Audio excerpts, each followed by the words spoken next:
देखिए बच्चों, हमारे 10th क्लास का लेसन नंबर 2 जिसका नाम है अम्ल, सार व लवण चल रहा था। और पिछले वीडियो में अपन ने पढ़ा था कि जो अम्ल है उसकी धातु के साथ अभिक्रिया करवाई थी और सार की भी धातु के साथ अभिक्रिया करवाई थी, ये पढ़ लिया था।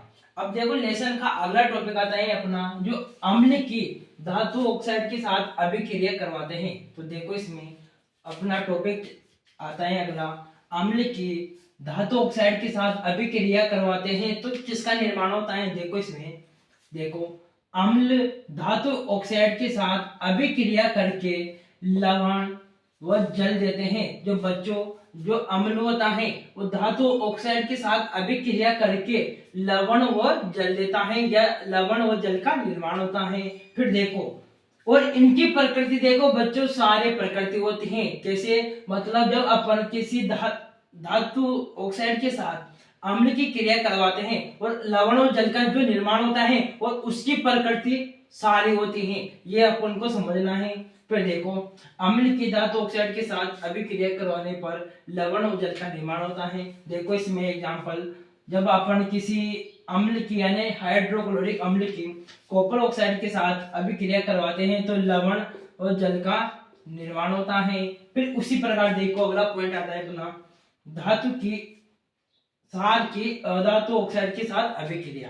देखो इसमें सार के साथ अधातु ऑक्साइड अभिक्रिया करके लवण व जल बनाते हैं।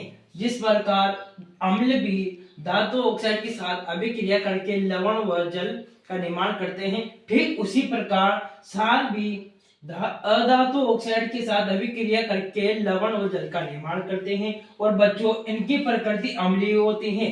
कि कैसे याद करो कि जो अम्ल है वो धातु ऑक्साइड के साथ अभिक्रिया करते हैं तो उसकी प्रकृति तो सारी होगी, और जब सार धातु ऑक्साइड के साथ अभिक्रिया करते हैं तो उसकी प्रकृति अम्लीय होती है। मतलब अम्ल में तो सारी प्रकृति होगी और सार में अम्लीय प्रकृति होगी। मतलब ये दोनों एक दूसरे के विपरीत हैं। फिर देखो, सार धातु ऑक्साइड के साथ अभिक्रिया करके लवण और जल का निर्माण करते हैं। देखो, जब अपन बच्चों किसी सार का अधातु ऑक्साइड के साथ अभिक्रिया करवाते हैं तो लवण और जल का निर्माण होता है।